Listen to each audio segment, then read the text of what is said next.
Good morning, good afternoon, good evening, wherever you may be watching from, and welcome to AMN Healthcare International's live show, Onwards and Upwards, everything a global healthcare worker needs to know about living and working in the United States. My name is Danielle Friedman, and I am the host of today's show. Very excited to be here with you all today.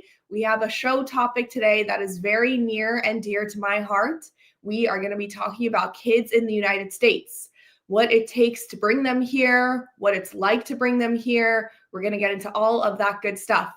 So if you are following along and you have any questions during the show, please feel free to put them in the chat. We love to get questions from our audience. And please let us know where you're watching from. We love to see where our audience is watching from. We know many of you are watching from around the world, and we thank you for taking the time to watch from us, to learn from us, and to be with us today.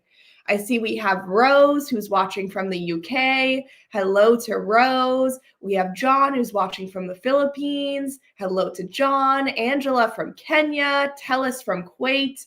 We are covering the globe, everybody. Thank you so much for being here with us today. And don't forget, put your questions in the chat. We want to make sure that you are getting the information that you are looking for.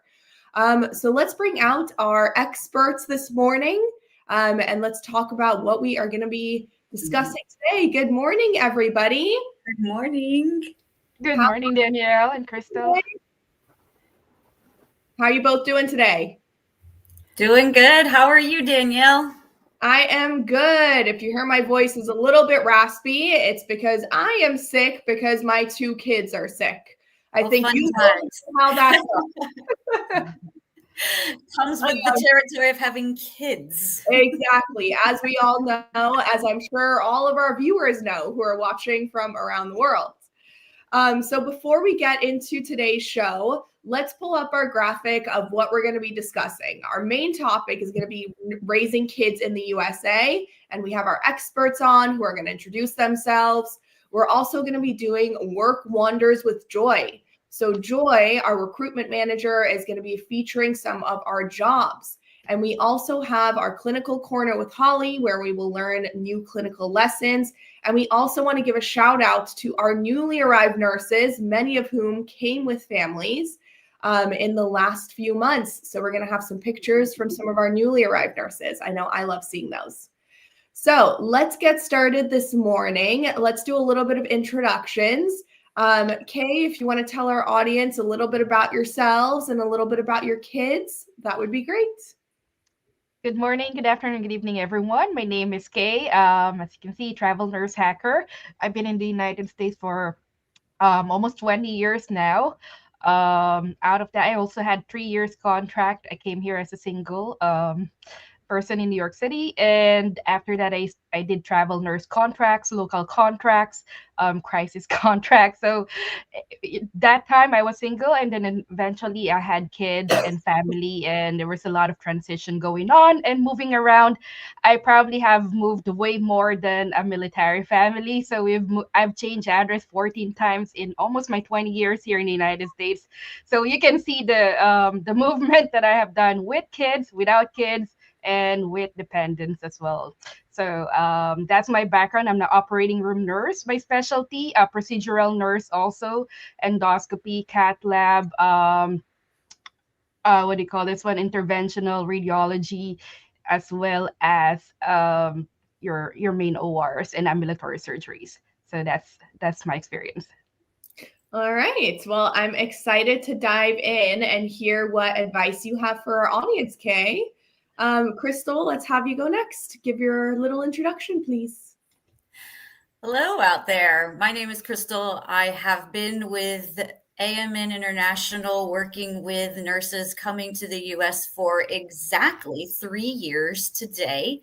Well, tomorrow, but tomorrow's Friday or tomorrow's Saturday, so it doesn't count. So 3 years I have been working with and talking with every nurse coming through, single and with kids. I myself have a 12-year-old a 10-year-old and a 7-year-old, so I can relate to those of you with kids and the different stages that you're at with them and what they're headed into as far as going to school, or whether it's going to be elementary or middle, what kind of environments they're headed into. So I hope to be of a little bit of help today if you are planning on coming to the US with kids and maybe you're a little bit anxious about that.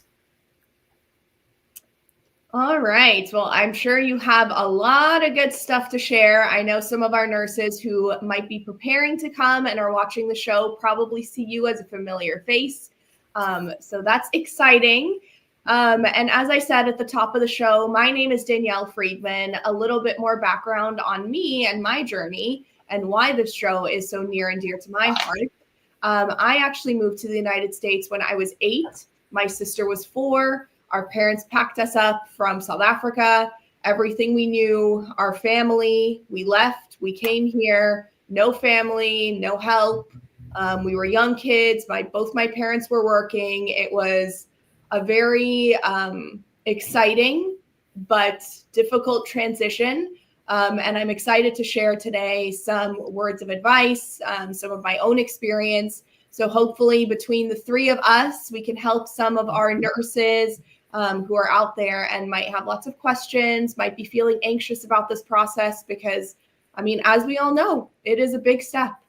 So I'm excited for that. So if you have any questions, please go ahead, put them in the chat. We would love to answer your questions, whether you're a nurse who's considering coming, you're a nurse who's in the process, or even if you're a nurse who's here, we would also love to hear from you.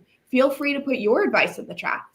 And if you are inspired by what we are talking about today and you decide that you would like to apply, you can apply at our website, amnhealthcare.com/international. We have opportunities all over the US.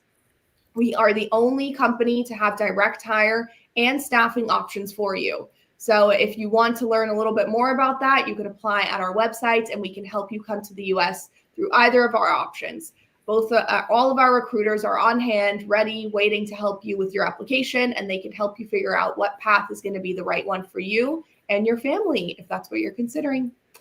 All right, ladies, so let's get started today. So let's talk about moving to the United States. So it is a big thing to pick up and move to the United States, whether you're doing that as a single person or whether you're doing that as someone with a family. You just have more people to consider. So, Kay, can you talk a little bit about your transition to the United States? How did you emotionally and mentally prepare for that? And how do you advise nurses now who are doing the same and may have kids? Thanks, Danielle. I arrived into the United States back in 2006. I was a single. I was 22 years old. YOLO, Danielle. And so it was not, it was an unexpected timing that I would come because it was very quick for me. I did not have much time preparation. However, when I was given that preparation, I knew where I was going. So I know I was going to New York City. I was single. When you're single, you have more risk tolerance. You might come here and make mistakes or lose finances and spend money. But the spending is not as much when you come in with a family. So when I arrived here, I had higher risk tolerance. I believed in my recruiter, and I only pack up small amount of money. If you're gonna ask me how much I pack up, that was $200 in Manhattan back in 2006. So absolutely non-livable. However, I made sure that I had contact with my family here in the United States as a backup plan. I also listed my family and my friends' contact numbers and their addresses in New York City and outside New York City, just in case for emergency. I also pack up a credit card, which my sister gave me as an extension of her user, just for emergency reasons. Because when we arrive here in the United States, we're supposed to get the sign-in bonus or the relocation bonus that our agency offered us, our employer offered us. So I didn't bring a lot of money thinking that it should be sufficient. But as like I said, I was a single person. I have higher risk tolerance. However, when I arrived here, I wasn't able to start earlier because there are things that are out of my control, and I have to rely on my family's help to support for housing and the cost of living. Um, However, if I would have come with a family, it would have been a very different scenario because it's very financially difficult to survive at one point because the housing it's very hard to find free housing for a big family rather than a bed space or for a person like me who was single was easier to move around. So my transition here was I was very lucky that my family was there to help me as a single person. And my financial situation, I almost finished it, almost down to $20 left, but hey, you know what? I survived. So survived to share this experience with you. It was a great experience. A lot of preparation, a lot of mental preparation, especially for me. I was very spiritual. I always think that things happen for a reason to become a staffer and prepare us for the bigger battle ahead. All right, Kay, you touched on a lot of good points there. I think we're gonna have to dive. Oh my goodness. It's one of those mornings in my house, in case you can't tell. We're going to dive deeper into a lot of the stuff that you said. So, Crystal, I know you've worked with countless nurses throughout the last few years. You've seen it all. What's your best advice for nurses who are in that stage where they're preparing to leave and come to the United States? One of the best things you can do if you're really far away from coming, as we know, the immigration process has some time built in before you're on a plane coming here. The best thing you can do is look at the schools online. There is a website, Great Schools. It's either greatschools.com, greatschools.org. If you just Google Great Schools, you can actually see a map. It matches the same kind of map you see when you Google apartments in Louisville, Kentucky. You can also do this with Great Schools, and you can type in Louisville, Kentucky, and you can choose elementary schools, and a map with little bubbles pops up. You're going to see listings from 1 to 10. 10 is the best. 1, there's some issues, and there are some 1s. There are some 2s. There are also 6s, 7s, 8s, 9s, and 10s. You can do is orient yourself to that. You might find that if you have just sort of been thinking in your head, I'm going to walk to work, I'm just going to live at the closest place. If you have children, look at that map. You might notice that the schools right near the hospital that your child would be assigned to are 2s. It's better if a year ahead of time, you already have the mentality of knowing that you're going to have a 30-minute commute because there's a 7 30 minutes away, and you know that you want your child to thrive as much as you want to thrive. And so it can affect you if you realize ahead of time, I need to get a driver's license. I need to be practicing my skills, and I need to be ready to purchase a vehicle, because you're going to know so far in advance that you're going to not live in that apartment right next to the hospital. The best thing you can do is read up on schools early on. And the next best thing you can do is look up your assignment location with your child. What is your place famous for? Is it famous for horse racing? Is it famous because it has the Statue of Liberty? Is it famous because Disney World is only an hour away? Look up what it's famous for and show your kids where they're headed and what the exciting thing is. It doesn't have to be expensive. If there's an awesome nature trail or a cool mountain to climb, get them excited about those little things, because being excited about the future gives them that hope and that excitement that you want them to have, so that they are excited about the journey ahead of them. I love that, Crystal. I think that's some very good piece of advice. I know on a lot of our shows, if you've been following along, we talk a lot about visualizing where you're going, looking it up on Google, looking up where your hospital is, looking up where you're going to live. And doing that visualization can really help with the transition.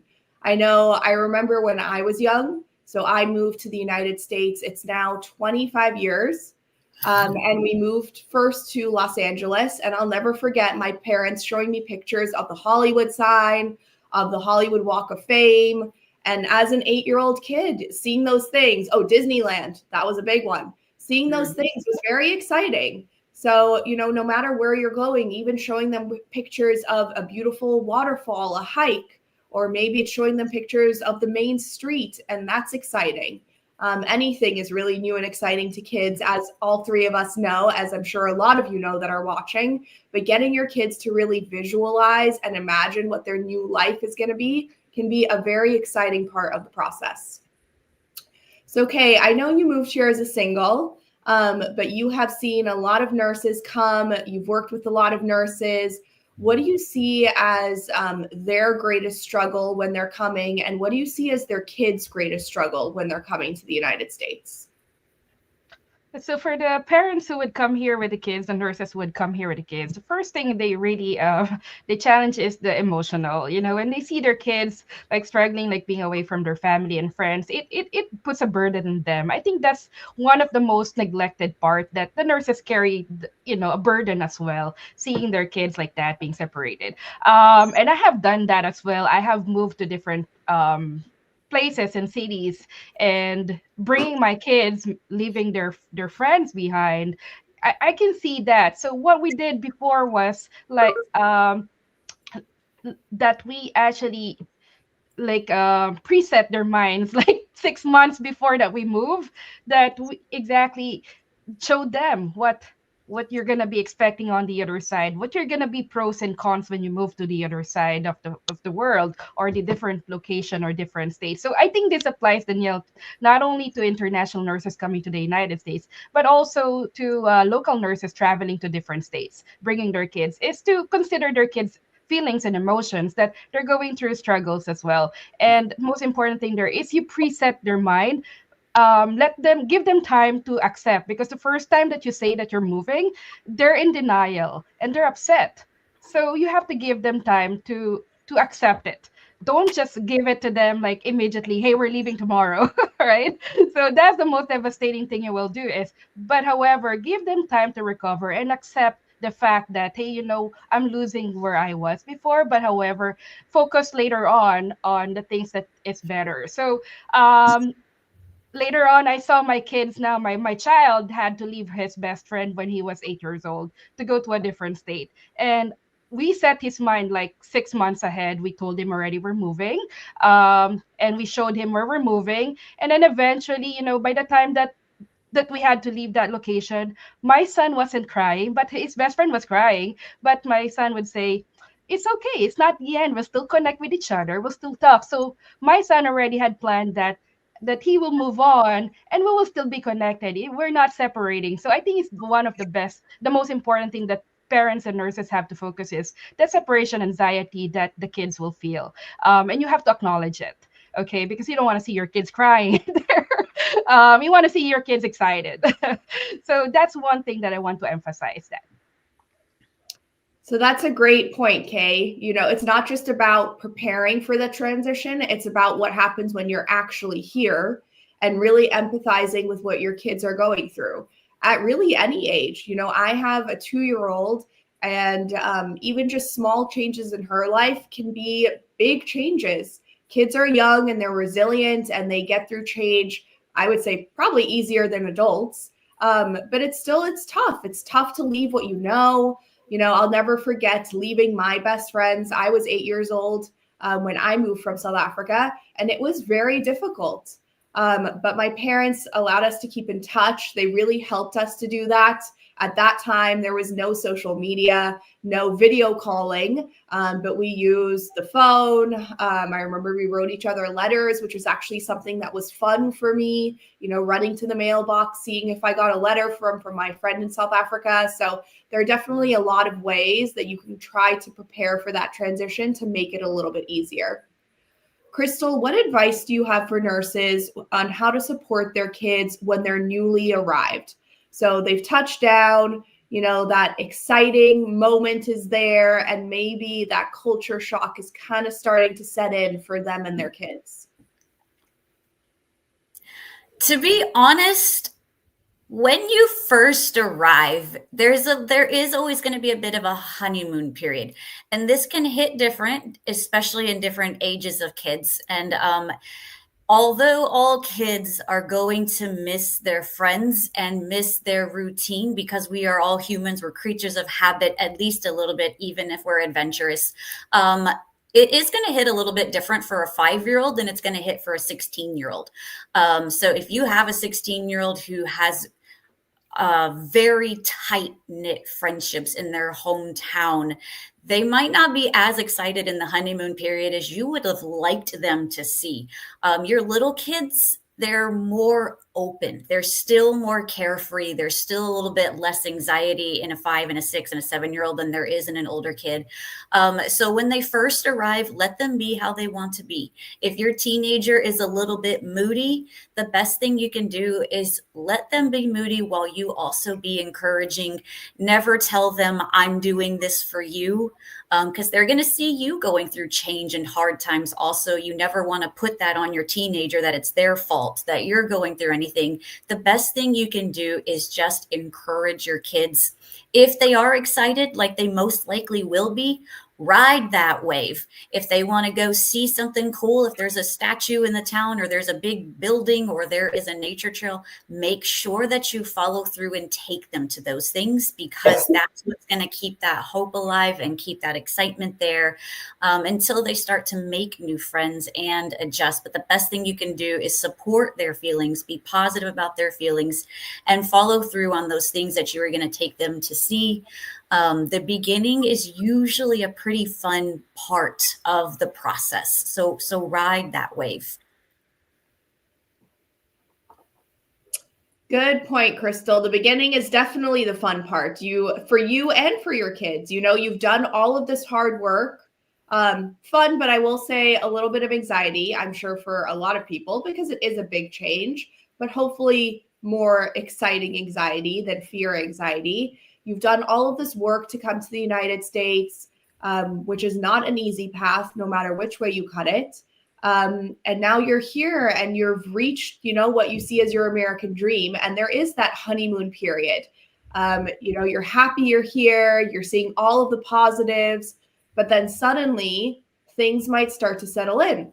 And the reality of, oh my goodness, I just made a really big life change. Where I'm living might be really different from where I was before, might set in. We call that culture shock. And that can be something that I would say everybody experiences in some form or another. Kay, I can see you nodding your head. Yes. Have you seen, you've obviously experienced that firsthand as a single, but have you also seen, your friends or family or colleagues experience that with kids? And what advice do you have for them on how to handle culture shock? Yes, Danielle, it happened to me, my kids, transition to a new place also when we moved to Connecticut. Connecticut is not heavy on international nurses. So I would say when we moved to one place there, it was a small community and we're the only non-American born area there, I believe, right? I believe. So it was funny because it's very close knit. It's a very nice little town.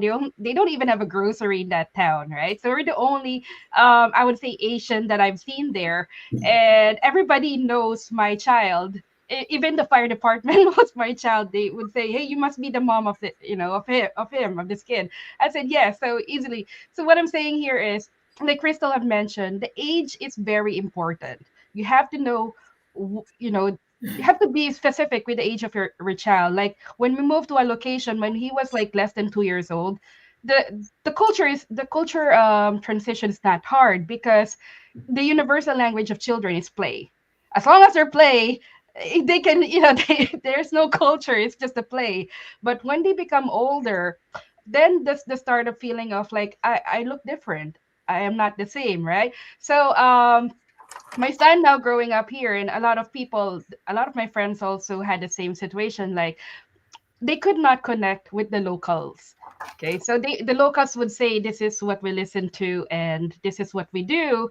The new transition family would say the kids don't understand it. They're trying to fit in.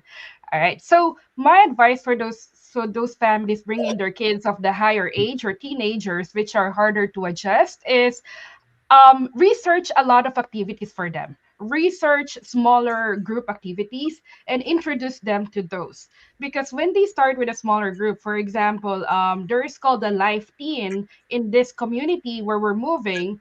So I signed up my son and I asked about it. They said it's about group of 8 people, teenagers, and you introduce them to that small group. Because that way the child will not be feeling overwhelmed that they will have to adjust with, let's say, 30 people. No, they're the only one that's different. So introduce them to smaller activities or community programs. Like, hey, there's a small group of karate class. There's a small group of music class. It's not really like, okay, maybe he's interested in music, but not a lot. But at least there is some common grounds that you want the kids to start with, right? And then they will by themselves find out, hey, you know what? I'm comfortable to talk with one person and we'll play Roblox, right? Or we play like, teenager games. And that's the start where they find common grounds through a small community. And then later on they will be introduced to the bigger community. I think that is a great point, Kay. And you're really hitting on something that I think is even bigger. It's not just for your kids to be finding that small community that they can find those commonalities. It's also for you. I see Kim Spellman in our comment section. Hi, Kim. Kim commented she's been with AMN for 12 years and wanted to share that there's a lot of support available for you and your family. It will be the best decision you've ever made. I can promise you that. As a secondhand kid who came to the United States, I could second that. But Kim made a really good point. She said, be sure to connect with the international families in your hometown. This is such a magical way to make connections, especially for kids and meeting people who are going through exact same changes and experiences for you. So, I think Kay's talking about putting your kids in activities, extracurricular programs, so that they can meet other kids, because I agree, that's the universal language, play for kids. But whether it's for you or for your kids, finding that community of maybe other people who have moved, whether that's near or far, can really be a great way to connect, to learn from each other, to kind of feel a little bit of that slice from home. When I first moved to the United States, there was a large South African community here in San Diego, which is where I now live. And I'll never forget going to a big barbecue, which in South Africa we call a braai. As will know, when you move to the United States, there's different words for everything. And we went and we played, and I met new friends who also had been through a same experience as me, and same thing for my parents. So it really is a great way to be able to connect. And now you can do that virtually, which is also something that is so great. So I see Crystal nodding her head. I know you've had a lot of experience helping families navigate culture shock. What's your advice on how to help their kids going through that culture shock period, Crystal? Again, this is age specific. Kay said it very well when she said that play is universal. For your little kids, the best thing you can do is take them to the park, any place where they can play. That's how they get it out of their system. They're probably going to be in a new apartment. It's probably not going to be set up at first. It takes a while to acquire the surroundings that you used to have, the decor, the colors, those things that they were used to seeing. It's going to be different for them. And so it can be a little bit built up in a little kid until they go to a park. They're going to play with another kid and they're going to work through that change that they have. Now, again, if you have a teenager, that's different. It's not universal. Teenagers don't just start playing with each other at a park anymore. And again, what Kay said, get them involved in something where there's an introduction, where there is maybe some kind of a lead type, like karate, where something is focused and led for them, where they can have the opportunity to make a connection. It's about providing those opportunities for all of the ages, but for little kids, it's a little less structured. Let them play, let them just meet another kid. When I lived in Germany for 3 years, My little kids didn't even speak the same language, but they could play on a playground as if there was no language barrier. It was magical to watch. It was mind-blowing how they could be playing house and not even speaking the same language, but they all knew what to do. And then for your teenagers, you're creating that opportunity, but just in sometimes a more structured setting, or sometimes there might just be a meeting with somebody that you know has the same age as your kids, or maybe they were also foreign born, and just allowing an opportunity for them to make a connection is going to help them through culture shock. Making a friend and making another human connection, a peer connection, is key to working through culture shock. Thank you, Crystal. I completely agree with that. As somebody who went through culture shock, I'll never forget. I was 8 when I moved, so kind of right in the middle of that age. And I'll never forget, my parents set up a play date for me with another friend who's now still my best friend to this day, who spoke not a lick of English. She was from Mexico. She had just moved at the same time. She spoke only Spanish. I don't know how we were best friends, but our common language was play. I went over to her house. We swam together. We played outside. We couldn't communicate, but somehow we were best friends. And now she's still my best friend today. And I think it's because we went through that shared experience of moving to another place, and for us, we moved into a very tight-knit community, which is, something in and of itself that can be very difficult to kind of break into. But us having that experience to be able to play together and go through that challenging time together and rely on each other really bonded us. So if you're able to find that small community, whether it's just showing up at a park or finding it through the kids' school or through activities, really getting your kids, associated and involved with other kids who might be going through a similar process can be very, very helpful.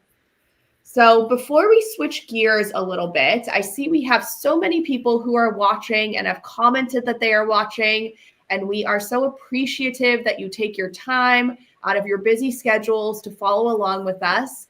And I just want to give a few shout outs because I see we are covering the globe. I see Katabi in Zambia. Hello, Katabi.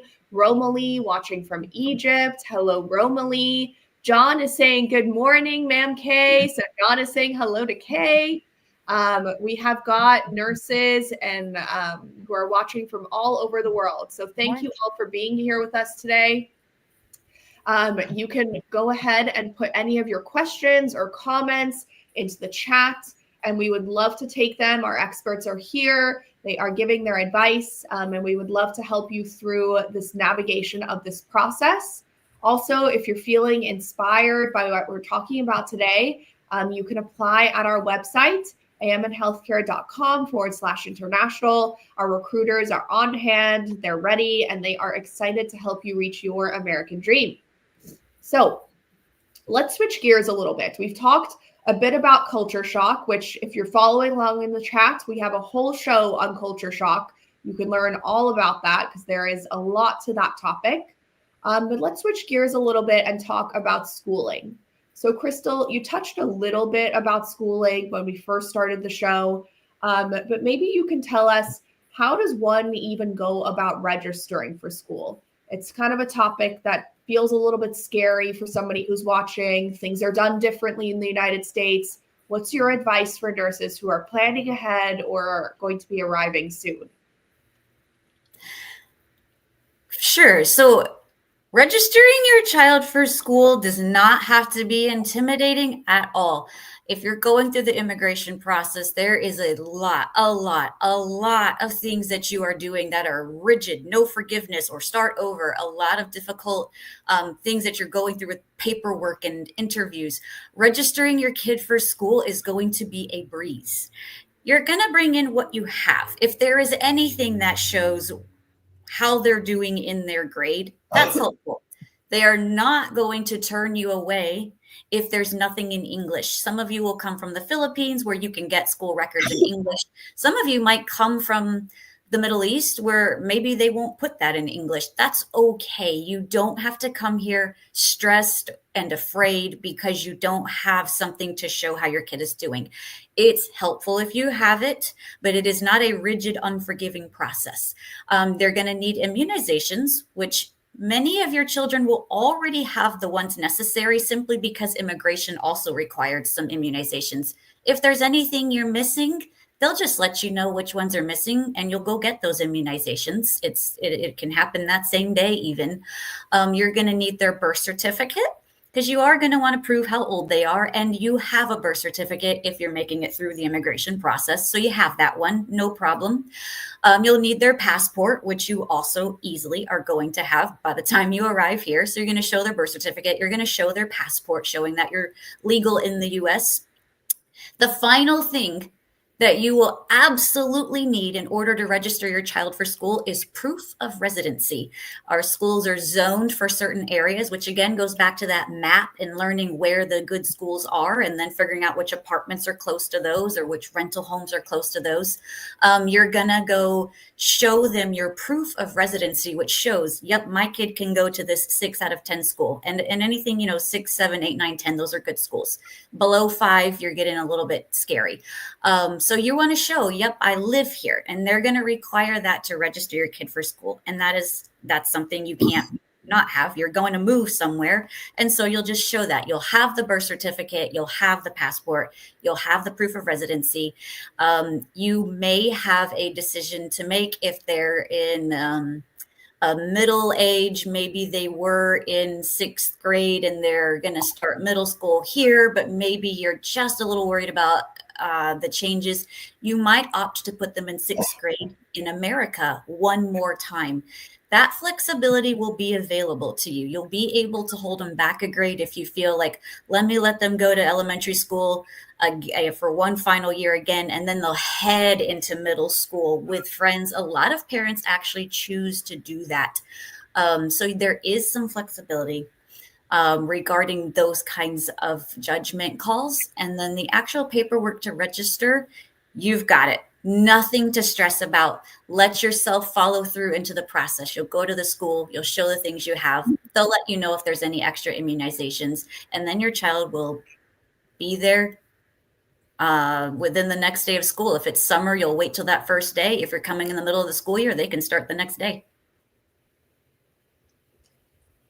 All right. Well, some good information for our nurses who are watching and might be curious about, how do I get my kids signed up for school? How am I going to do that? When am I going to do that? What does that look like? But I did want to say, if you are watching and you're starting to feel a little bit like, oh man, she said it's easy, but there was a lot of steps in there and I'm not totally sure I got them all down. Don't worry. When you're coming with a partner like AMN Healthcare International, you're going to have somebody who's on your side to help you navigate this process. There's going to be a dedicated person who's going to help you through this transition process, advise you how to do this school stuff, advise you how to find your community. So you're not going at it alone. So please don't feel like you're watching and feeling like, oh man, I got to jot this down quickly. We're here to help you and we want to help you. Crystal touched on her immigration story. I touched on my immigration story. For a lot of us who are at AMN Healthcare, we're immigrants. So we have done this process and we know how hard it is. And we really want to help you through the process to try and make it just even that tad bit easier for you and your family. So I want to continue the school discussion because I know there are a lot of nurses who find this topic very interesting, but I did see that we have some really good questions in the chat. So let's take a couple of those questions. Kay, I'm going to let you take the first one. Rose is asking, is it advisable to leave the children behind for a few months when you first migrate? What do you think, Kay? What advice do you have for Rose? I would say it depends on your resources and your priorities and your tolerance. So when I say resources, the question is, do you have enough financial resources to support your family in case you have not, you cannot start immediately on your job? I always tell people, if you have enough financial resources that will last you and your family for the next 3 months, usually 3 to 6 months, then by all means, bring your children.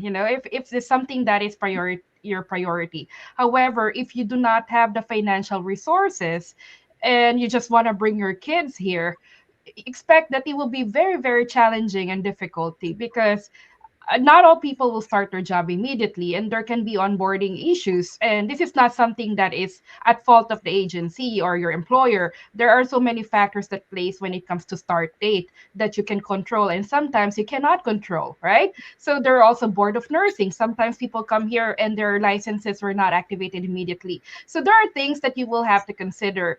Your start date, your financial resources is the main thing that I would say that you want to take a consider. Okay, so if you don't have that financial resources to support your family for the next 3 to 6 months without pay, I would say it's very beneficial to leave them home while you get yourself settled. Okay, so it's easier to move around and find apartment, go do your onboarding right away, buy your food cheaper when you're by yourself. But when you're with your family, it's more expensive, because now you will have to get a bigger housing, temporary housing, if you're not being provided by your agency or employer, and it's more costly. So again, resources, assess your resources. It's just a little sacrifice sometimes, and a lot of my friends, I advise them, give your kids time to be there, because you don't want to be struggling and they're seeing you struggling.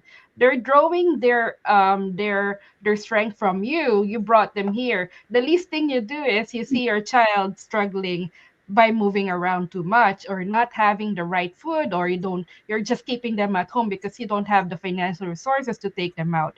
So sometimes sacrifices will benefit you and your family, and it's easier and it's nicer to see your kids sleeping in a nice situation, rather than bring them here and you don't have a bed yet.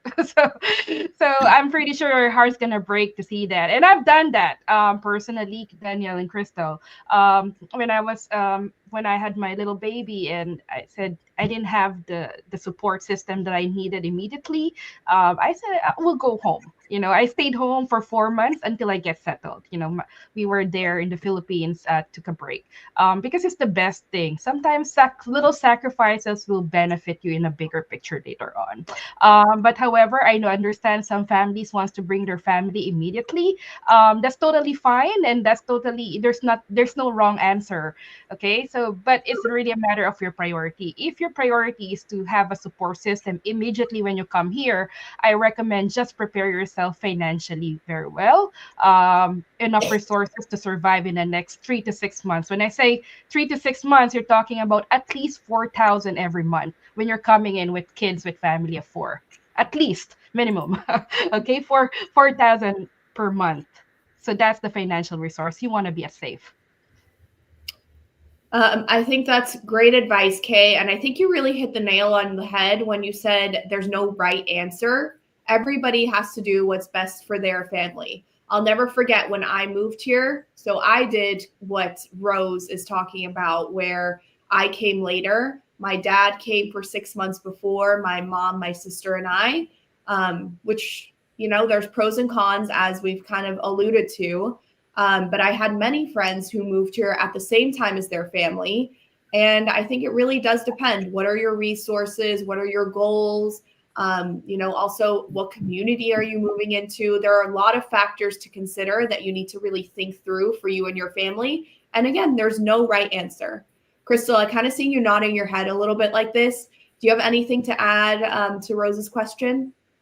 Yeah, the only thing I have to add is you also need to consider your visa expiration. You might not have the flexibility to leave them behind for very long. That might be the only complicating factor to doing what it is you want to do. I would say your motivation for coming with or without your family plays a big role, and your onboarding specialist can help counsel you through that. If your only reason for leaving them behind is that you are worried if they don't finish school where they were, that's not necessarily a good reason to leave them. They are also anxious about learning what's ahead. Any moment in a school year is a good time to go ahead and let them jump right in, even if it's halfway through. If you don't have the financial resources, of course, you might need to leave them behind. But again, your visa expiration is going to determine that they have to come pretty soon after you did.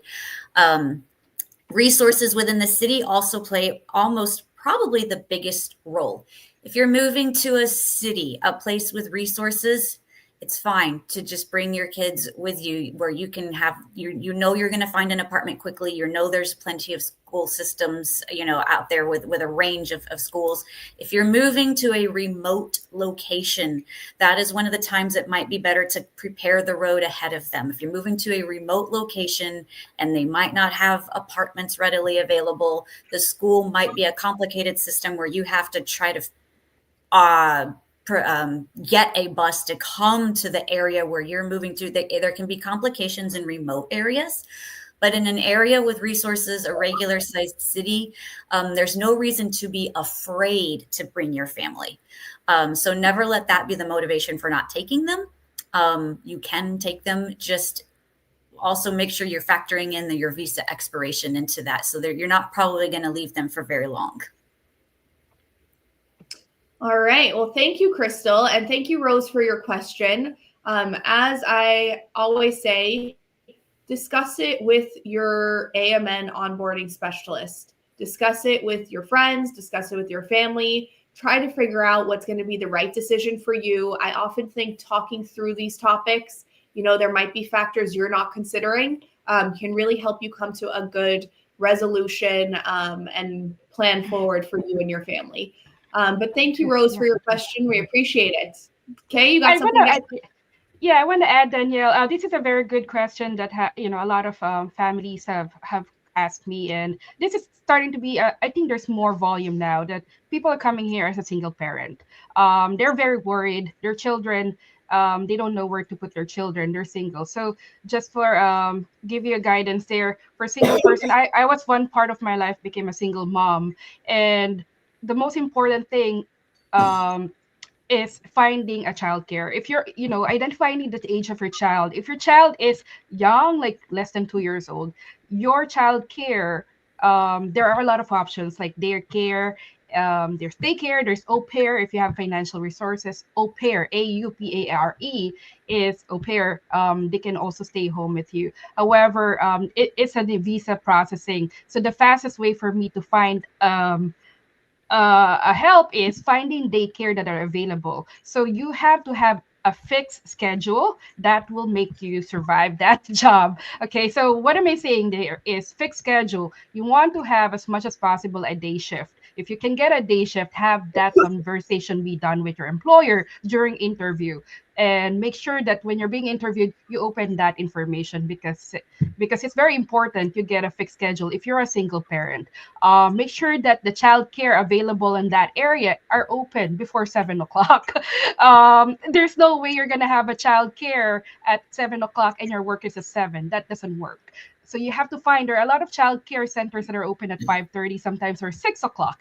Most of them open at 6:30 to 6 o'clock. If that is the option, you might want to look for an apartment that is near that child care center so you can go to that hospital or your workplace. So those are a lot of variables. Like Danielle said, talk to your onboarding specialist. They have a lot of knowledge to share to you depending on your variable and specifics into your personal situation. Great ads, Kay. Really good things to consider, good things to look out for if you are coming to that point in your journey, or if you are a big planner, like I think a lot of us are. Some very important good things to consider. So I see we had one other question in the chat that I wanted to get to before our time is up. Hazem was asking how kids overcome language barrier at the school if they don't speak English. So I know this can be a big concern for a lot of our nurses who are moving from another country where English is maybe not the primary language, or where their kids may not know English at all. Crystal, what advice would you give to parents who are worried about this English barrier? I would say that up front, again, you're in the immigration process for quite a while. Never sit idle. Always be preparing for your journey to the US. So one of the things you can do for your kids is start helping them learn English. Even things as simple as letting them watch Bluey on an iPad, or a show, another kid show that maybe has American accents, but at least Bluey has actually just in conversations has been what parents have told me that they've let their kids watch, and it has helped them learning English. I think they speak a little bit slower in that show, and the animation is very household oriented, so it's easy to kind of follow what's going on. So Bluey or other, Mickey Mouse or just other shows, let them watch when they're going to have allotted screen time. Let them watch shows in English. A year out and watching some cartoons is going to tremendously help them learn the English language. And then regarding the actual school system, even with learning English, they might not have anybody to speak it with and practice it with. So they might not get that good. But if you're immigrating to the US, you're speaking pretty good English. So definitely speak to your kid in English. It's going to benefit you also. You're headed to an American English speaking work environment, and you've got to get comfortable even in your own speaking of English. So speak English in your house. A year out is a long time for them to master the English language.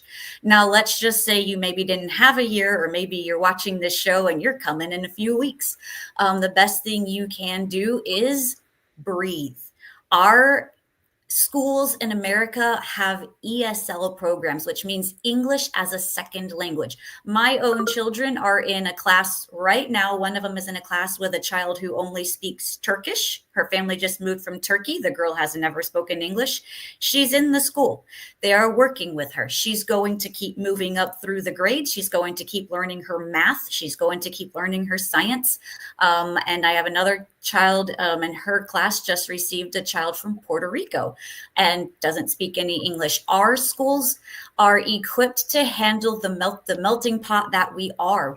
We have always been a country of immigrants. We have always welcomed the world to our schools. Our children are used to being around other children who don't speak English or who are in the process of learning it. So our schools have ESL programs. They're ready for your child who doesn't speak much English, fully equipped, ready to handle them. And I will also say that those resources are a little more prevalent in cities. If you're headed to an incredibly remote area, they might face a little more challenges as far as kind of learning English a little more on their own and trying to blend in, but that is rare.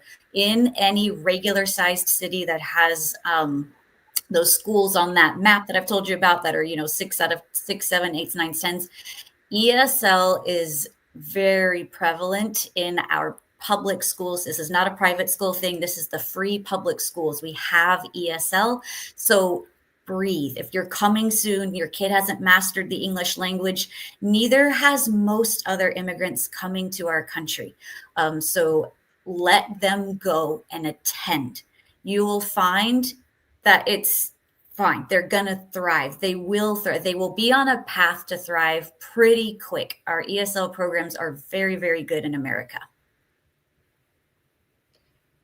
Excuse me, 100%, Crystal. If you've been watching along and you heard me mention my friend who came from Mexico that spoke not a lick of English, she did the ESL program for a few years.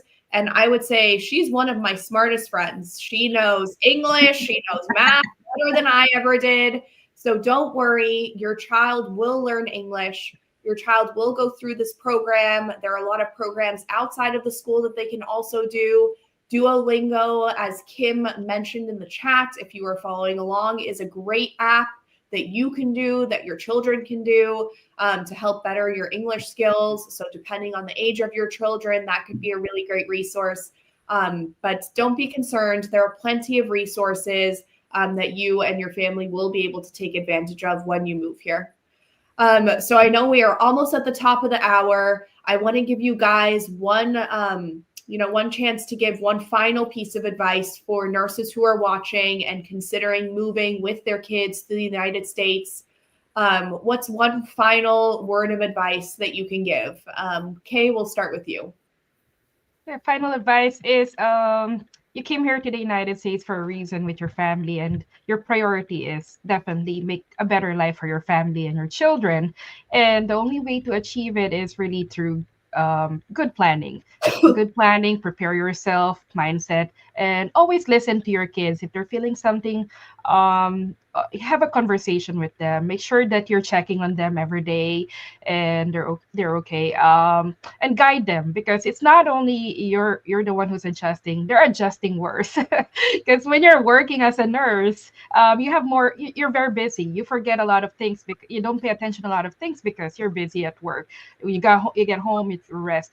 But those people who are at home, who is waiting for you, they're going through a lot of downtime. And when people are on downtime, sometimes they tend to be more emotionally kind of like missing a lot of things. So always pay attention to how they're doing on your free time. Make sure you take them out, and make sure you prepare way ahead. And I say way ahead, 1 year ahead, 1 year before your arrival. Start taking your moving or migrating seriously. Orient your children. 1 year. It will take you 1 year to prepare them mentally, emotionally, and of course financially. Prepare. Have a lot of things, of activities for them lined up as an option. But especially safety. Always safety first. When your family is moving to the United States and you don't know the location, safety is the priority. How safe is the place? Find a good place for them, because like for me, I go to cities that they will say, hey, Kay, Baltimore, like that's one of the dangerous cities of in the whole world, or in the United States. Not entire Baltimore is bad. Not entire, let's say, St. Louis is bad. Not all of those areas. New Haven, where Yale is, they know it's better. But again, try to talk with the local people around, local people, especially with kids. Those will be your great resources, because when you're going to be talking with somebody who is not in the same situation like you, a single person can live anywhere. But when you're kids, your safety is the priority. You have to talk with those people, with children with the same situation, same age of bracket of children. And there's a lot of resources right now. Facebook groups are there with a lot of moms from that community that can share you great knowledge. So join and use those resources at your hand, and you'll be fine. Trust me, you'll be fine. Thank you, Kay. Appreciate the wise words of advice and encouragement for our nurses who are watching around the world. And I echo that. You will be fine. You just got to prepare. Sure. You got to make sure that you're ready to come. So thank you for that, Kay. Crystal, last piece of advice for somebody who's considering immigrating with kids?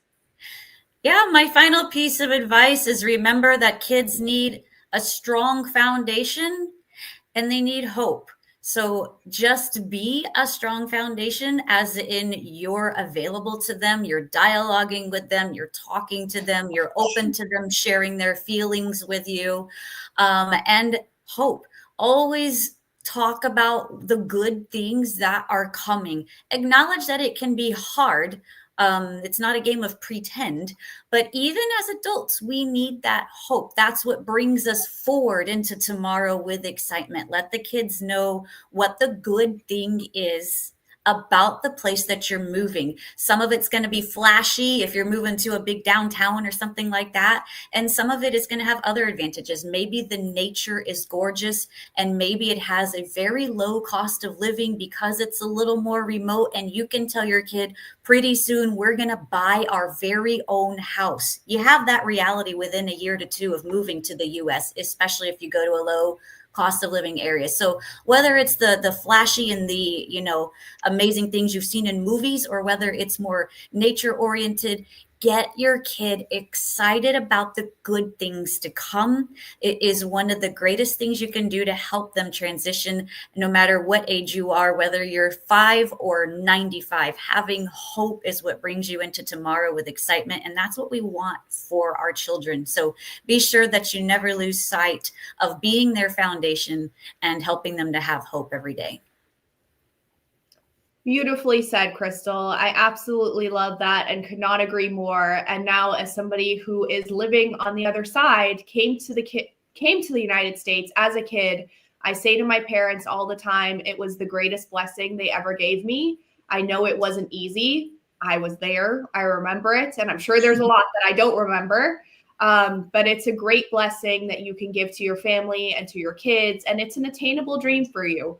As our experts have said, you just got to prepare, you got to have hope, you got to think positive, and know that the journey is not going to be a straight line. It might be a little bit like this, but that's okay, because you're going to get here eventually. Thank you, Kay and Crystal, for being on today. I really appreciate your time, and I know our audience does as well. So thank you so much for your expert advice. And we will see you guys both soon. We are now going to turn to our Work Wonders with Joy and talk about some of our recruitment offerings here at AMN Healthcare International. Thank you, Crystal and Kay. Bye-bye. Thank you, Danielle. All right, let's turn to our Work Wonders with Joy and talk about our offerings here in the United States.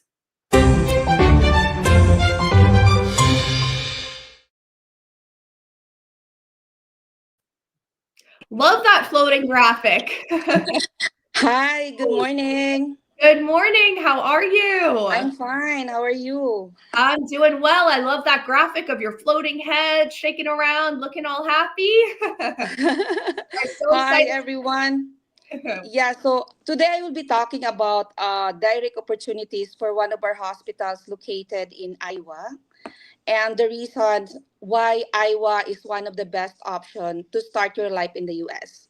So first, I will be talking about the opportunities. So we have a hospital and located in one of the cities in Iowa, and we're looking for nurses who have experience in acute care, surgical services, ER, ICU, cath lab, and we're looking for nurses who are currently who have already passed NCLEX and with minimum of 2 years experience in the current areas that we are recruiting for. Plus, the minimum requirements for the education is minimum of bachelor's degree. So this hospital will pay for the immigration cost, including the lawyer's fee. The salary is based on the years of experience and qualification and will be the same as American nurses. So it means the more years of experience you have, the higher the rate is. This hospital will also provide medical, dental, paid time off, and more. So if you are interested or if you know anybody who might be interested, please send in your application to www.amnhealthcare.com/forward international. And me and my team will be happy to discuss with you these options in details. I would like also to share the reason why moving to Iowa is one of the best options. Actually, there are a lot of reasons why moving to Iowa is a good choice, but I will just talk few of the top reasons. First is the affordability, the affordable cost of living.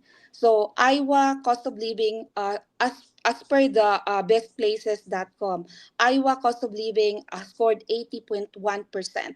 So which means the total cost of housing, the food, the childcare, the transportation, healthcare, taxes, and other necessities is 19.9% lower than the US average.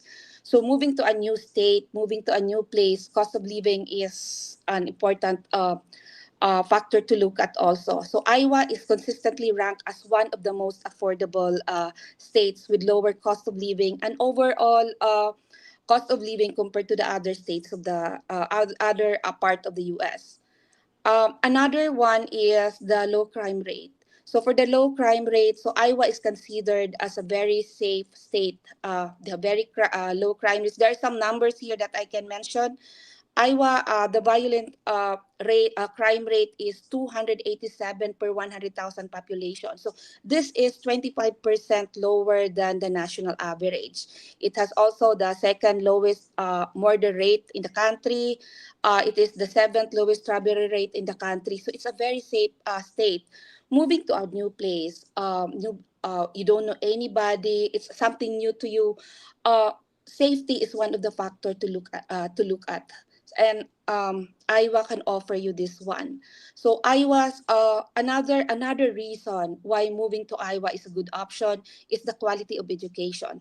I know in this segment we talk about the kids, we talk about education for the children. So Iowa has a great education options. It has a strong public education system with good schools across the state. So most of us we go to US because of the children, or you're just about to start or you have small children. As parents or as a parent, we place big importance to education. Or if you yourself you don't have any children yet but you are eyeing to go for higher education, Iowa can offer you that one. So again, if you are interested, or you know anybody, again, please send your application to www.amnhealthcare/forward international, and we will be glad to connect with you about this opportunity. Thank you. And back to you, Dan. Thank you, Joy. That sounds like a very exciting opportunity, especially Yes. for a lot of parents or will be potential parents who might be considering a future who are watching this show. I know I'll speak firsthand as a parent, having a place that has a low cost of living, affordable housing, a low crime rate, and good education. Those are really all the factors you're considering when you're thinking, where should I move with my kids? So Iowa is a very, very good option. So thank you for Yeah. sharing, Joy. It was great to see Thank you. you. Thank you too. Bye. All right. So if you are considering applying to AMN Healthcare, you can apply at our website. If you are interested in coming to Iowa, it's amnhealthcare.com/international. That could be a great option for you and your family. So please apply today. Joy and her team are waiting to help you through the transition and help you figure out your application. So let's move to our clinical corner with Holly.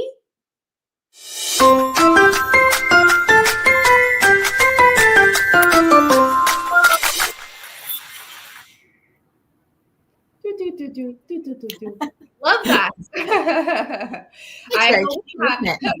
Good morning, Holly.